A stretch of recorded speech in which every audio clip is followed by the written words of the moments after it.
시청자 여러분 안녕하십니까. 이제 8월 25일 점심시간이 넘었는데요. 지금부터 전옥현의 안보정론을 시작하겠습니다. 번거로우시더라도요, 시청자 여러분들께서 구독과 좋아요 버튼 꼭 누르고 봐주시면 대단히 고맙겠다는 말씀을 드립니다. 이번 시간에는요, 이 언론중재법 결국 오늘 국회 본회의를 열어서 통과시키려고 했는데요. 일단 무산이 되고 연기가 됐습니다. 여러분들 분명하게 아실 것은 언론중재법 추진을 포기한다는 게 아니에요. 오늘 본회의에 회부를 안 해서 조금 시일을 연기한다, 이렇게 되어 있습니다. 그래서 여야 간에 다시 이제 일정을 합의해야 된다, 이런 지금 다소의 차질이 있는데요. 이렇게 차질이 있게 된 것은 여당에서 이 언론중재법 문제가 많다라고 하는 국내외의 많은 이 전문가, 그 다음에 언론 관련 단체들의 비판, 이런 것 때문에 이렇게 본회의 처리를 늦춘 것이 아니고요. 오늘 아침에서야 이 언론중재법 문체위에서 통과가 됐습니다. 새벽 4시에야. 자, 그러니까 자정이 넘어가면 날짜가 바뀌잖아요. 날짜가 바뀌면 차수가 바뀌는 거예요. 그러면 국회법상에 어떻게 되어 있냐면, 자정이 넘어서 차수가 변경되는 그러한 이 법안의 경우에는요, 바로 하루 이내에는, 하루가 지나지 않을 경우에는 본회의에 바로 넘길 수 없다라는 규정이 있어요. 이게 국회법 제93조 2항에 나와 있는 얘기입니다. 이 본회의는 위원회가 법률안에 대한 심사를 마치고 의장에게 그 보고서를 제출한 후에 하루가 지나지 않았을 때는 그 법률안을 의사 일정으로 상정할 수 없다, 이렇게 돼 있거든요. 그러니까 오늘 새벽 4시에 관련 상임위원회를 통과했잖아요. 그러니까 차수가 변경됐잖아요. 그러니까 오늘 오전에야 이 박병석 의장한테 보고가 됐잖아요. 그러니까 하루가 지나지 않았기 때문에 이 강제 규정이 있어요. 물론 이 강제 규정에도 의장이 특별한 사유로 각 교섭단체 대표 의원들과 협의를 거쳐서 조정할 수는 있다, 이렇게 돼 있거든요. 자, 이렇게 돼 있는데 이게 여야 간에 조정이 되겠어요? 국민의힘에서 엄청나게 반대를 하고 있잖아요. 그렇기 때문에 오늘 아침에 또 이 김기현 원내대표가 박병석 의장을 만나갖고, 의장님, 이거 처리하면 안 됩니다, 이렇게 강한 이의를 제기했어요. 그러니까 오늘 새벽에야 이 법사위를 통과했는데, 죄송합니다, 법사위입니다. 법사위를 통과했는데, 통과 직후에 다시 바로 본회의에 상정하는 것은 국회법 규정과 원칙에도 맞지 않다, 이렇게 건의를 했고, 거기에 대해서 이 박병석 의장이 본회의는 연기하겠다, 날짜를 수일 내로 다시 잡겠다, 구체적인 날짜는 민주당과 협의를 하라, 이렇게 한 것으로 지금 보도가 되고 있습니다. 그렇기 때문에 여당이 일단은 예외 규정이 있지만은 처리하지 않을 이유가 없다, 이렇게 강행 의지를 굽히고 있지는 않아요. 당연히 여당은 강행 의지를 굽히지 않아야 되겠죠. 그렇지만은 박병석 의장이 결국은 야당 손을 들어줘 가지고 회의가 연기된 건데요. 이렇게 회의가 연기됐다라고 하는 얘기는 그만큼 대내외의 압박이 그만큼 크고, 악법 중에 악법이기 때문에 이 여론의 벽을 바로 넘기에는 여당도 이제 상당히 부담이 크다, 이런 판단을 뒤늦게나마 조금은 한 거예요. 근데 이거는 그냥 꼼수라고 보시면 돼요. 그렇다고 절대 포기를 안 하기 때문에 다시 한번 우리가 이 압박의 수위를 계속 높이는 여론을 조성해야 되겠다라고 말씀을 드리고, 특히 말이죠, 오늘에는 이 일본 아사히 신문에서도요, 사설을 통해서 언론중재법 강하게 비판하고 있습니다. 그래서 언론 탄압은 허용될 수 없다, 그리고 문재인 정권은 민주화를 개선한다면서 보편적 가치를 훼손하고 있다, 이런 사설을 실은 바 있고요. 그리고 여러분들 잘 아시다시피 국경 없는 기자회, 이거 굉장히 유명한 이 단체인데요. 여기에서도 이 언론중재법, 이거는 언론 기능을 위축시킬 수가 있다, 그러면서 우리 국회의원들한테 이 개정안 꼭 부결시켜달라, 이런 비판을 성명을 발표했습니다. 그래서 특히 이 국경 없는 기자에서는요, 고의 또는 중과실로 인한 허위, 그 다음에 조작 보도에 대해서 피해액의 500가지 징벌적 손해배상을 청구한 조항, 이거는 구체적으로 이런 위반 행위에 대해서 구체적인 정의나 입증 책임 체계를 갖추지 않고 있다, 이런 문제점을 지적하고 있고요. 이러한 개정안은 언론에 대한 자의적 개입, 그리고 언론을 압박하는 도구가 될 가능성이 굉장히 크다, 이러면서 이 비판 입장문을 내놨습니다. 참고적으로 이 국경 없는 이 기자회가 발간한 2021년도 세계 언론 자유 지수를 보면요, 한국은 42위로 되어 있어요. 2021년도의 경우에. 근데 문정권은 2017년도에 국정기획자문위원회는 뭐라고 얘기했냐면 2022년까지 언론 자유 지수를 30위까지 높이겠다 이렇게 되어 있는데요. 이거 약속은 30까지 높이겠다 해놓고서 지금 작년도 기준 42위예요. 그러니까 이게 뭐 높이는 게 아니라 이거 통과되면 뭐 한 6, 70, 7, 80, 100등으로도 넘어갈 수 있어요. 이러한 국경 없는 이 기자의 성명도 영향을 좀 줬을 것이다. 예, 뭐 여당이 뭐 이런 거 신경 쓸 때입니까? 그렇지만 하여튼 좀 영향을 준 것 같고요. 특히 여당 안에서도 유인태 그리고 오늘은 조응천 의원이 강력히 반박하고 있어요. 조응천 의원 입장문을 냈는데 언론중재법은 옳지도 않고 떳떳하지도 않다 이러면서 강력히 반대 의사를 표명을 했습니다. 뭐라고 얘기했냐면요, 언론개혁이 근본적인 표현의 자유, 힘있는 집단과 사람들에 대한 감시 역량을 훼손해서는 안 된다. 그러나 지금 우리 앞에 놓여진 언론중재법이 이런 공감대를 훼손하고 있다. 이 법안을 밀어붙인다면 우리가 민주당으로서 지켜왔던 가치가 훼손되는 것이고 옳지도 않고 떳떳하지도 또 이롭지도 않다. 그러면서요, 조 의원이 지적하고 있는 문제점은 뭐냐? 첫 번째로는요, 징벌적 손해배상의 적용 대상, 두 번째로는 고의 또는 중과실 추정 조항, 세 번째로는 징벌적 손해액 산정, 이런데 문제점이 있다라고 지적을 하고 있고, 지금 서둘러서 언론중재법이 언론개혁의 유일한 해법이라고 생각해서는 안 된다, 이런 입장을 내놓고 있고요. 이 여권의 대선 주자들 가운데서도 여러분들 아시다시피 정세균이, 그 다음에 박용진, 김두관 이런 사람들도 언론중재법 처리에 대해서는 상당히 신중을 해야 된다. 그리고 또 이 오기영 의원도요, 오늘 입장문을 내가지고 언론 활동과 관련해서 이점만 특화하여 징벌 배상 제도를 논의하는 것은 적절치 않다. 이렇게 강력히 또 이 반대 의사를 표명하고 있습니다. 그래서 이러한 이 대내외적 이런 이 강력한 비판에 일단 날짜는 연기했는데요. 날짜를 연기할 게 아니라 언론 중재법 완전히 전면 폐쇄하라. 이렇게 폐지하라. 저는 포기하라. 이런 주장을 하고 싶습니다. 그러다 보니까요, 어제 이 법사위에서 여야 의원들 간의 고성이 터지고요, 난리가 났습니다. 이 설전, 바로 이 권성동과 그 다음에 박범계에서 시작한 이 고성과 설전이 윤한홍 의원이 또 한마디 박범계한테 얘기하면서 이게 이제 확전이 됐어요. 쉽게 얘기해서 여러분들 이 박범계가 누굽니까? 국회의원 출신이잖아요. 국회의원 출신이니까 특히 법사위에서만 오래 있었거든요. 계속해서. 그러니까 이 법사위 내용을 얼마나 잘 알겠어요? 그리고 박범계 과거에 작년이죠, 뭐 과거도 아니죠, 윤석열 총장 닦아 세우는 거 봤잖아요. 옛날에 사법연수원 같이 다니고 이럴 때는 형님 했다는 거 아니에요? 근데 상황이 바뀌니까 안면 몰수하고 그냥 닦아 세웠어요. 그럴 때 그런 이 박범계를 보면 가관이잖아요. 그러니까 추미애하고 박범계하고요, 이 기질이 똑같다고 보시면 돼요. 박범계가 더하면 됐지 절대 덜하는 사람이 아니에요. 그러니까 어제 그러한 이 기질, 말하자면 속된 말로 승가를 보였다가 이 권성동 의원한테 이제 혼나게 된 것이죠. 그러면 어떻게 싸웠느냐? 싸움의 발단은 권성동 의원이 과거의 정윤회 문건 유출 사건 때 박범계가 보였던 행태, 이거를 끄집어냈어요. 그 당시에 정윤회 문건 유출 사건과 관련해서 박범계 장관이 그 당시에 민주당의 대책 팀장이었다, 이것을 거론하면서 언론을 지원하겠다 그러면서 피해 신고센터까지 만들었던 일 당신 아니냐. 그래서 이러한 비판이 정당하지 않다면 해명하면 되지 않느냐. 이렇게 얘기를 하니까요, 박 장관은 지금하고 그때는 다르다. 이러면서 다르다. 그러면서 이 권성동 의원이 이런 걸 너무나 잘 알지 않느냐. 그때 그 정윤회 문건 사건 관련된 뉴스는 진짜 뉴스다 이거예요.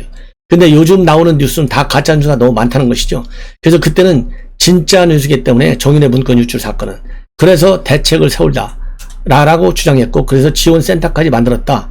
그 당시 자기가 했던 대로 하라고 한 대로 했으면 국정농단을 막을 수 있었다. 이렇게 강하게 강변을 하고 나섰어요. 그러니까 이 권 의원이 장관이 지금 날 질책하는 것이냐, 대체 어디서 훈수하는 것이냐, 가만히 있으라. 그러니까 묻지도 않은 걸 건방지게 왜 답변하느냐, 목소리를 높였습니다. 그러니까 이 박 장관 목소리, 본래 소리 고성 잘 지르는 사람이잖아요. 건방지게가 뭐야? 훈계하지도 않았다. 이렇게 또 따져 들었어요. 그러니까 옆에 있던 이제 윤한홍 국민의힘 의원이 매번 상임위 할 때마다 답변 태도가 너무 오만하다. 이렇게 견제를 하고, 문재인 대통령 퇴임 후 안정장치라고밖에 해석이 안 되고, 고위공직자는 손해배상 청구를 못하게 했다고 생색을 내지만 퇴직하면 금방 내 할 수 있다. 문 대통령도 퇴임하고 나면 즉시 언론체가법을 이용할 수 있는 것이다. 이렇게 주장을 했습니다. 그러니까 여기에 대해서 박 장관이 또 하는 거예요. 퇴임 후 안정장치라는 것은 과도한 상상이다. 아무리 생각은 자유하지만 그렇게까지 인과관계를 확정시킬 수 있느냐. 기본적으로 언론의 자유는 대단히 중요하고 아주 근본적인 기본권이지만 책임을 수반해야 된다. 악의적 가짜 뉴스에 대해서는 대책이 세워져야 한다. 이렇게 반박을 하고 나섰습니다. 그래서 어제 법사위가요, 이 마지막 이 언론중재법과 관련해서 이 박범계, 권성동 그리고 윤한홍 간의 설전으로 번지게 됐다는 말씀 드리는데, 이걸 보면 참 이 추미애도 이 법사위에서 얼마나 야당 의원들한테 눈을 짜려보고 소리 지르고 난리를 쳤잖아요. 똑같아요. 시즌2가 아니라 시즌2보다도 훨씬 더 강해요.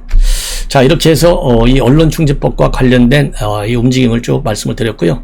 뉴스들을. 그 다음에 이제 조국 딸 얘기를 좀 해야 되겠어요. 왜냐면 조국 딸 하고 나니까 그 여권에서 목소리 좀 세다고 하는 사람들, 김우준이가 딱 나타났어요. 벌써 또. 그래서 조국을 때려잡겠다고 딸 조민 인생까지 잔인하게 박살냈다. 이렇게 하면서 동의할 수 없다는 입장을 내놨습니다. 오늘 이제 김어준 뉴스공장 가지고 있잖아요. 그러면서 이 조 씨의 성적이 우수해서 다른 학생이 불이익을 받은 것도 아니고 대학 입학 사정에 영향을 주지도 않았는데 또 불구하고 2심 법원이 판결했으니 유죄 입학을 취소한다는 결론이 아니냐 이렇게 주장하면서 이거는 모순이다. 앞뒤가 거꾸로 된 거다. 대학이 업무 방해를 받았다고 한 뒤에 법원이 이를 판결했어야 하는데 또 대법원 확정 판결이 나지도 않았는데 입학 취소 결정부터 내려놓는지 동의가 안 된다.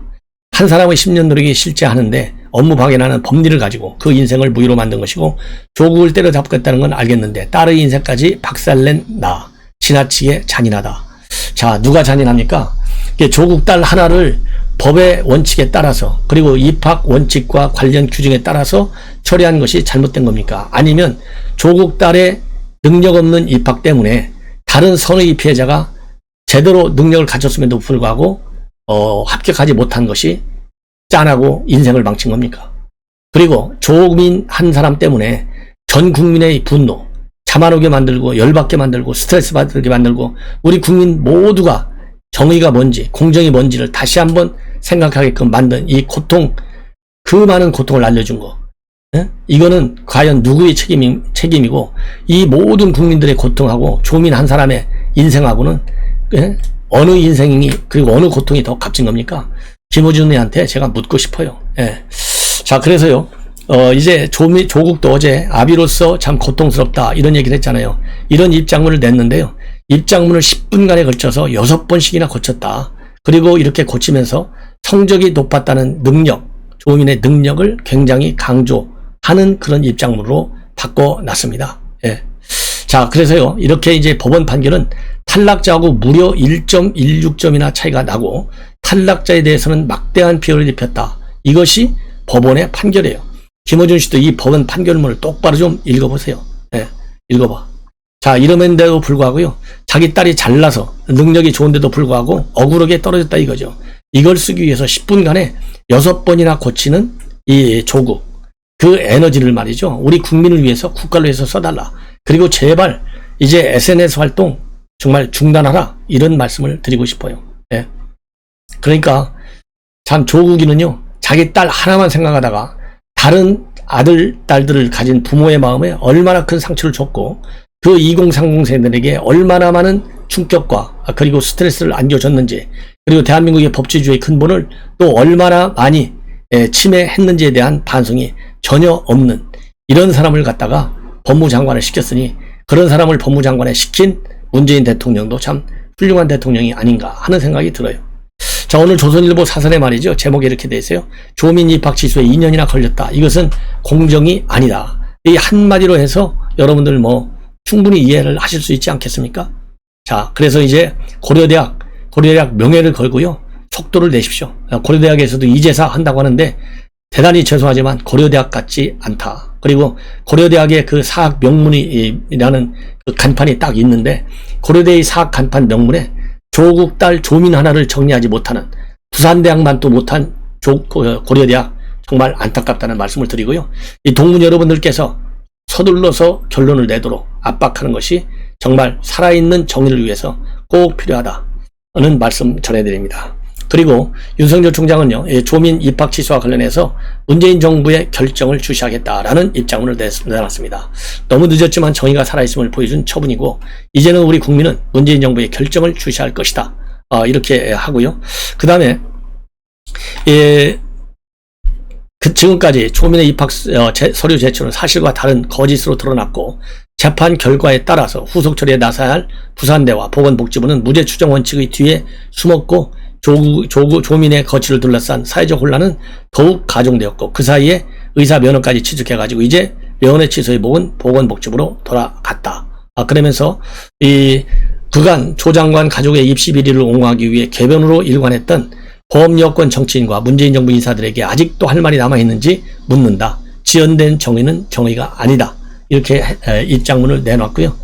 자, 이렇게 해서 윤석열 총장 측의 입장문이나 우리 국민 여러분들의 생각이나 다 똑같을 텐데요.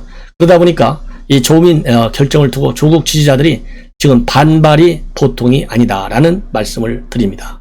그리고 이러한 의사면허 취소와 문제와 관련해서 보건복지부가요, 취소를 안 할지도 모르겠어요. 오늘 보건복지부 장관 정책보좌관이 입장문을 밝혔습니다. 이런 사례가 없다는 것이죠. 이런 사례가 없다는 얘기는 그만큼 무식한 불법 행위를 저질렀다는 거 아니에요. 왜냐하면 입학 취소라는 것은 있을 수 없는 일이다 이거예요. 처음 있는 일이다. 이렇게까지 이 아빠 찬스 엄마 찬스 써가지고 스펙 위조하는 사람이 어디가 있겠어요. 그러니까 당연히 입학 취소가 처음 있는 일이죠.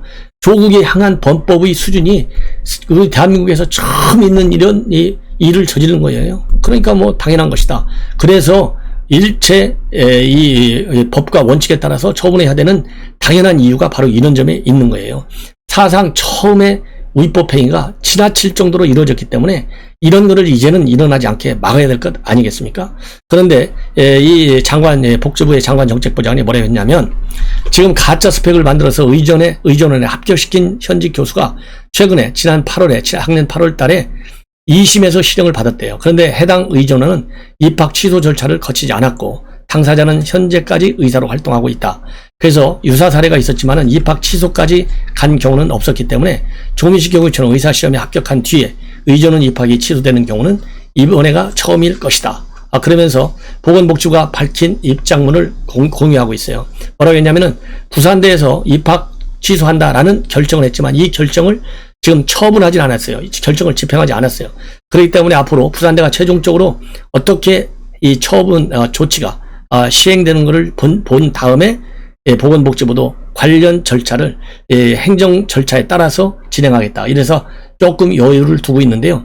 이거 조민 의사면허 취소 안 될지도 모르겠어요. 그래서 계속된 압박과 비판이 필요하다. 이런 말씀을 드리고, 그 다음에 이건 중앙일보 단독 보도인데요. 문재인 정부에서 맨 처음에 육참총장, 공참총장을 했던 사성 장군 둘이 윤석열 캠프에 공식적으로 합류했다고 합니다. 국방혁신 4.0 특별위원회에 공동위원장을 맡아서 안보 특보 성격으로 캠프에 합류했다. 그래서 4.0 이 투기는요, 윤석열 후배 국방개혁 비전과 그리고 관련한 군민 전문가들의 기구라고 이렇게 되어 있고요. 이 김용우 육군 참모총장은 이 기수가 굉장히 낮기 때문에 그 사이에 있는 기수들 쭉 다 예편시키는 그 정도로 이 기수 파괴 인사했었는데, 왜냐하면 전임자가 육사 36기였는데요. 이보다도 3기나 건너뛰어갖고 39기인 김용우 당시 3스타를 4스타도 아닌 사람을 기수 파괴를 통해서 앉혔어요. 그만큼 이제 파장이 컸다는 얘기죠. 이런 사람이었었고, 그 다음에 이완근 이 공군 참모총장, 이완근 참모총장도 마찬가지입니다. 그렇기 때문에 이 두 사람이 이번에 윤석열 총장의 캠프에 합류한 것은 굉장히 의미하는 바가 크고요. 앞으로 군 출신 인사들의 대거 합류가 예상이 된다. 그리고 이렇게 합류하게 된 것은 윤석열 후보가 이 두 사람을, 이 장군을 만나가지고 본인의 안보관하고 그 다음에 이 두 장군의 안보관이 딱 맞는다. 그래서 의기투합해서 합류한 것으로 그렇게 지금 밝혀지고 있고요. 그 다음에는 이 두 장군의 경우에는 문재인 정권의 안보관에 상당히 심각한 문제가 많다. 그래서 이대로 가면 불안해서 못 살겠다라는 그러한 입장을 공유했다고 합니다. 그래서 앞으로요, 이제 군 장성들의 윤석열 총장 캠프의 합류 소식도 여러분들께 수시로 전해드리겠다는 말씀을 드립니다. 아무쪼록 즐거운 오찬 시간이 지금 되리라고 믿고요. 또 이어서 중요한 뉴스 계속 보도해 드리도록 하겠습니다. 대단히 감사합니다.